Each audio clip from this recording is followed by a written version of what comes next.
So it's onion day today, and clearing the onions on my plot and Jenny's plot and Debbie's plot. Actually, I think she's got a few ahead of the thunderstorms predicted for Friday, so it'll let us get them all in the drying spaces. So these are the onions on my plot, and I pulled them out yesterday just to check, see what condition they're in, and I'm very pleased with them. This is just about perfect size for us. We've got a few smaller ones and we've got some bigger ones, but very good, and I'm very pleased with the amount that I've got out of this little area here. That's just slightly over 2 meters square, so we'll get that bed cleared, and I'm also going to get this chard cleared because I think there's one decent harvest left there, and then we'll switch over to the chard on in the kitchen garden at home, and we'll get some more chard planted. And strangely, and I've no idea why, I've got some beetroot in here, so I think somebody must have got some beetroot seeds mixed up with the chard seeds. Anyway, so not only are we doing the onions today, but we just took a compost delivery. I'll show you that. So this is my preferred compost, spent mushroom compost. It's just a really nice mulch, and it's not that nutritious, so we do put a little bit of seaweed in with it, and some rock dust just to give it a bit more oomph. And then for some crops that need a lot of nitrogen, we'll use a few handfuls of chicken manure pellets, but it's pretty good. In theory that's 2 cubic meters, and we're about a third of the way through, so I'll just show you the compost bins. I've got 4 compost bins, and the first one is where I'm actively hot composting, so this is just raw stable bedding, and that's mixed in with lots of green waste from the allotment, and that will of course shrink very quickly. I'll keep topping that up with green waste and stable manure, and then I've got 3 bins that I'm filling with the spent mushroom compost.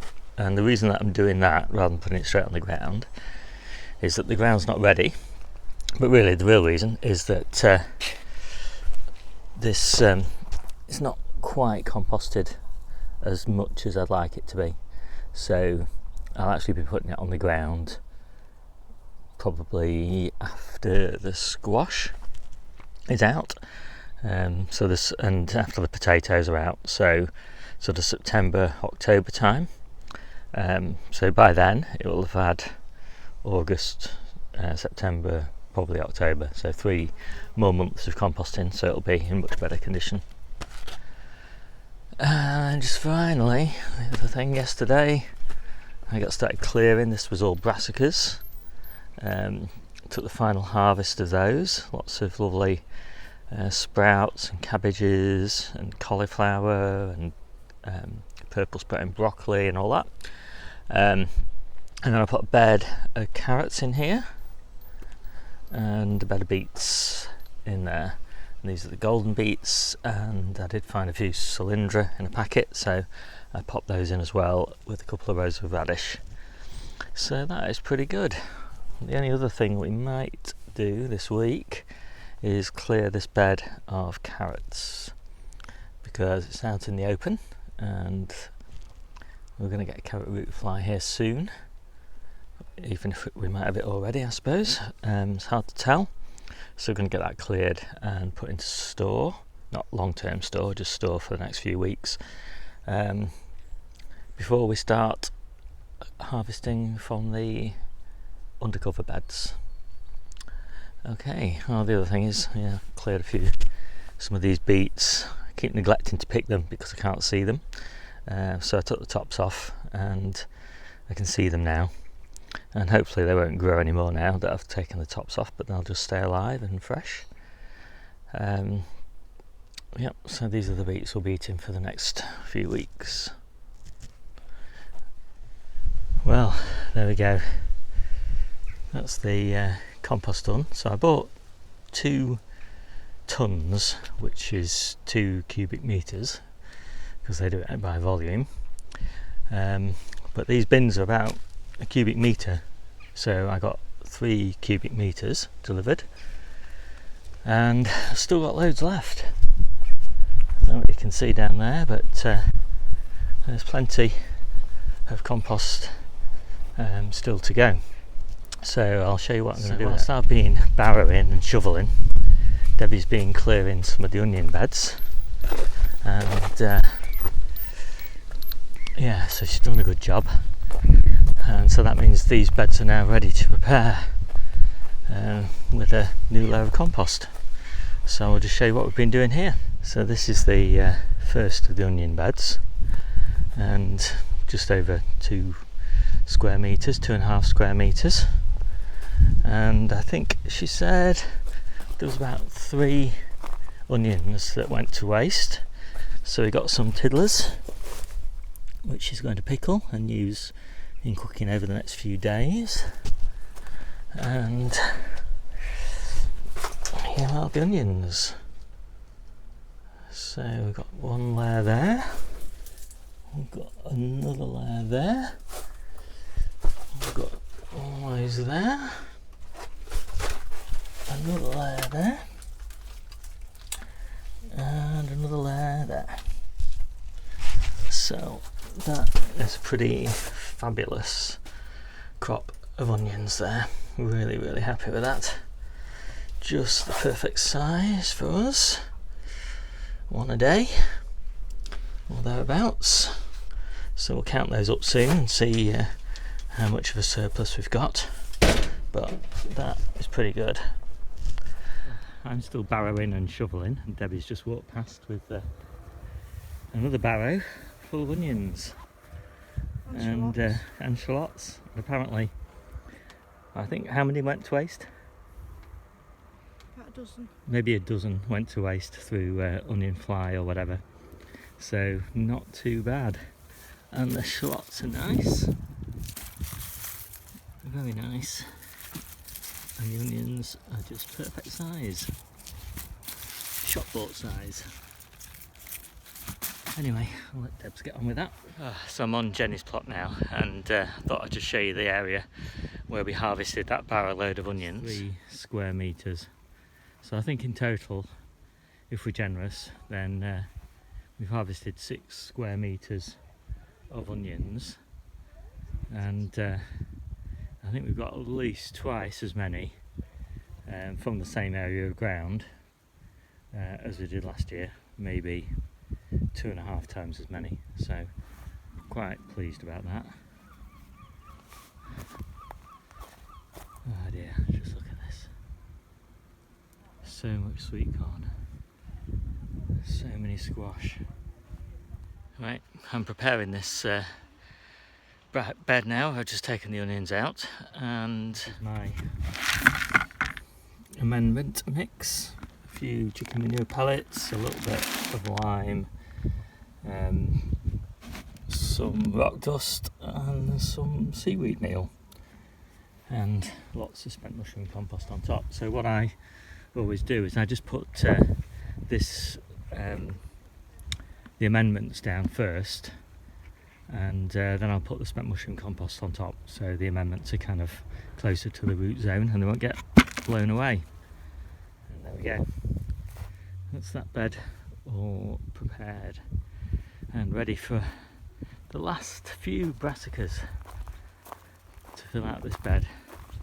Although if you look down here, there's a few gaps here where we've harvested calabrese still to be filled. And these poor little sickly plants do not look good, especially the sprouts. Very few of those sprouts are going to take, and I don't really know why, because some of the other plants, although they're dehydrated, do look as if they're going to survive. Anyway, I should give them a bit of water before I go, and hope for the best. It's got a tiny bit of compost left, so I think I'm going to clear some of these carrot beds and mulch those. Been very pleased with this little catch crop that I popped into this bed. Got some nice carrots, although the odd one of them is slightly deformed. But this is about the size of the Nantes carrots that I planted here.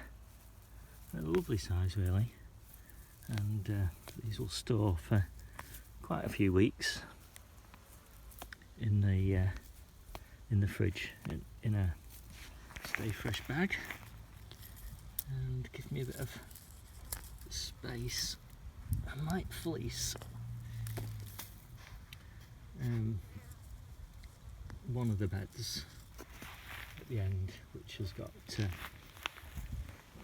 not been harvested, and see if those grow on a little bit. I think these few look at that. That is quite a carrot. Probably multiple carrots fused together there. But yeah, these are fine. They're not grown huge because, well, partly because they're a carrot that grows small, but also just because it's been so dry. Of course, everybody says that, but I think we must have held the record here in Living St Anne's for dry weather this year.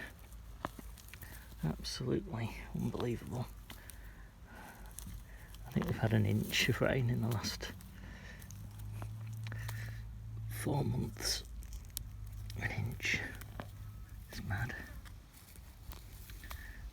We are due maybe half an inch if we're very, very lucky over the weekend, and it's thunderstorms, so we might not get it at all, or we might get more than that, I suppose. Yeah, but very pleased with this, and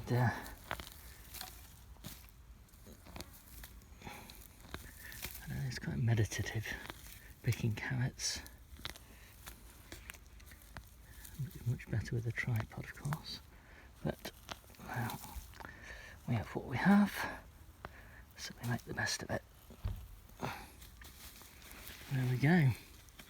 So I'll clean those carrots up and I'll show you them when they're done. It's been a long day, and Debbie's just finished the onions, so let's have a look at those. A bit of shade cloth over the top of the greenhouse just to help Debbie while she was working in there, but I think this can now be described as the onion drying house rather than the greenhouse.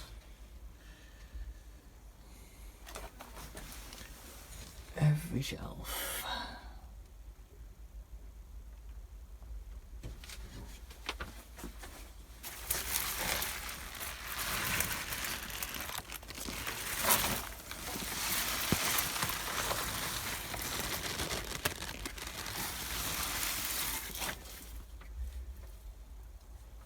And that's not even all of them. There are some in Jennie's shed as well, but that is pretty good. I'm pretty pleased with that.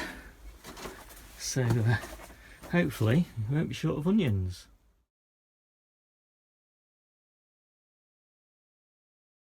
That's finally done. The tarp is clear, and a tarp is an absolutely essential tool for a job like that. Well worth the investment. I'll just show you what I've done. I was going to do a tour today, but no way, too tired, too long a video. Alright, well, I'll just show you quickly around the plot. Okay, so we're all done. My trusty workbench with its saw rail is back in place. 3 cubic metres of compost stored away nicely for autumn and spring. All of these dialects are full. All the dialects on the other pots, or almost all of them, are full. I've harvested the carrots and Debbie's cleaned them up, and we've mulched those beds ready for spring onions, I think. I've left one batch of carrots there, but I've put a good mulch on them because the necks were going a little bit green, and also I think a bit more protection from the carrot fly. Piled up some compost there, ready to spread over that area when I finish harvesting that shard and get it replanted. You've seen the onions, just put that netting over and held it down with a few bits and pieces to act as a bit of a shade. And I've planted up some lettuces that were getting badly eaten in the polytunnel. I think there's a lot of flea beetle in the polytunnel. Anyway, they're in there, and I popped this little shade cover over them. And these lettuces were the ones that were covered by that shade cover, and some of them, these particularly, are doing quite nicely in the heat, but the poor old Navara, well, he's really struggling. I might have to pick some of these leaves on the outside just to give them a bit more chance. Anyway, Debbie's just watering those now. And there's those few carrots, and the star of the show. What a carrot that is. I'm really pleased with that one. Anyway, those should keep us going for a few weeks, and that's it. I think I will resist the temptation to do any more tour. Well, it's getting a bit late now, so just finishing up the harvest tonight. So I've got a nice relaxing day tomorrow, and I'll just give you a quick look round, see what we've picked. So there you go. Not too bad. So we've got some purslane there, some lovely peas, alderman there, some cucamelons and tomatoes there, cucumbers, carrots, a few courgettes, but we picked those yesterday, they're all in the fridge. Runner beans, more runner beans, French beans, New Zealand spinach, chard, salads, always very popular, my salads, some mixed potatoes. Note, some of these have got a little bit of scab, which is disappointing, but not too bad. Calabrese, cauliflower, sprouts, mixed brassica boxes, some kind of slightly blown cauliflowers in them, some kale, and nice little cabbage, another mixed brassica with calabrese and sprouts and the like in it. So there we go, all done. Pretty pleased with that, pretty pleased to get it done with, and yeah, well, there we go. See you soon.